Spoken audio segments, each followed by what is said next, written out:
Driver वाचले का? हां ड्रायव्हर वाचले की. हो थांब. हां ड्रायव्हर वाचले. किती वाजता झाली ही घटना? 3:30-4च्या दरम्यान. पहाटे कशी काय? गाडी स्टेअरिंग फ्री झाली गाडीची. हां हां त्याच्यामुळे वळलंच नाही. काय असते हे? झाली ना टायरातले हे निघून गेलं, पावर निघून गेला. स्टेअरिंग फ्री झाली. त्यानंतर मग डिवायडरला गाडी घासली.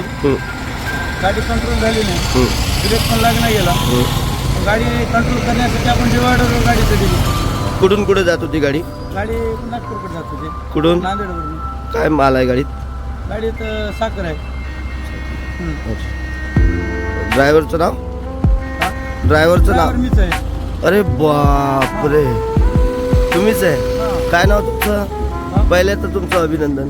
अभिनंदन अभिनंदन. पत्रकार तुम्हाला नवीन जीवनदान मिळाल्याबद्दल.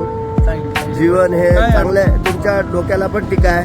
हां ठीक आहे. म्हणजे मराठी माणूसच आहे. माणूस आहे. आम्ही नांदेडचे. पुढे मालक कोण आहे? मीच आहे, चालक मालक. काय सांगता, किती ट्रक आहे तुमच्याकडे? ट्रक आपल्याकडे एकच आहे. एकच आहे. तुम्हीच चालवता आणि तुम्हीच. काय नाव तुमचं? बालाजी. पूर्ण नाव सांगा ना. बालाजी केंद्रे. बालाजी केंद्रे.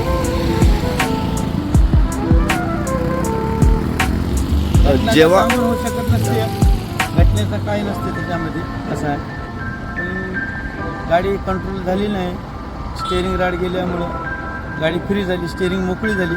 जिकडे जाईल तिकडे त्याच्या कंट्रोलवर, त्याच्या ह्याच्यावर ब्रेक दाबलं तर ब्रेकवर गाडी कंट्रोल होत नव्हती.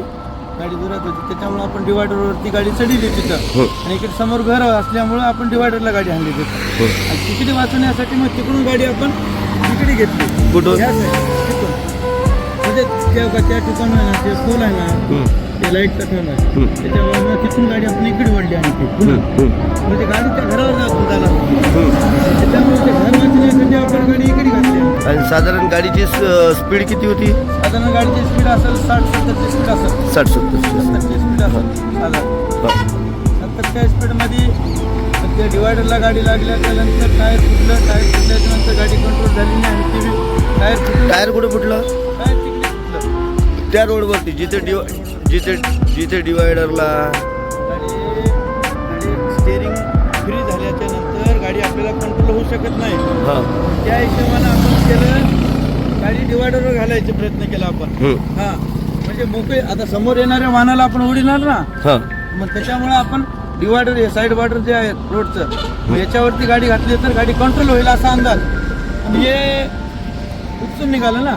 उपसून निघालं. जबरदस्त नव्हतं ते. जर का सिमेंटचं असतं तर घासत जाऊन गाडी रुकली असते. गाडीचं नुकसान आपलं झालं असतं का नाही असं नाही. काही पण हानीत मारी कुणाला झाली नाही काही नाही. किती लोक होते गाडीमध्ये बसून? किती लोक होते गाडीत बसून? गाडीमध्ये दोघं जण, एक क्लिनर ड्रायव्हर. क्लीनर कुठे आहे? क्लिनर आहे ना. व्यवस्थित आहे? हां सगळं व्यवस्थित आहे. चला, तर बघू शकता या अपघातातून हे चालक बचावले. इतका गंभीर हा अपघात आहे. बघा तुम्ही की चक्क हा ट्रक डिवायडर तोडून या अशा पद्धतीने इथे फसला, पण यात कुठलीही जीवितहानी झाली नाही.